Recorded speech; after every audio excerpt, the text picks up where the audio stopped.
কয়েকদিন আগে আমার একটা মামার বিয়ে ছিল, সেই ভ্লগগুলো শেয়ার করা হয়নি। এবার থেকে এক এক করে শেয়ার করব।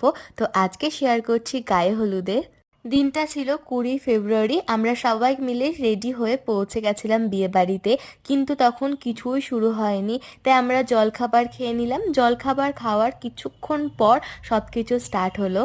একের পর এক সব রিচুয়ালস হচ্ছিল। এবার সব রিচুয়ালসের নাম আমার জানা নেই। তো এইখানে মা মামাকে গায়ে হলুদ লাগিয়ে দিচ্ছে।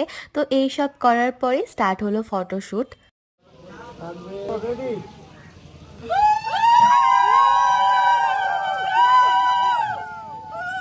এরপর সবাই মিলে বেরিয়ে পড়লো নাচ করতে করতে হারিয়ে।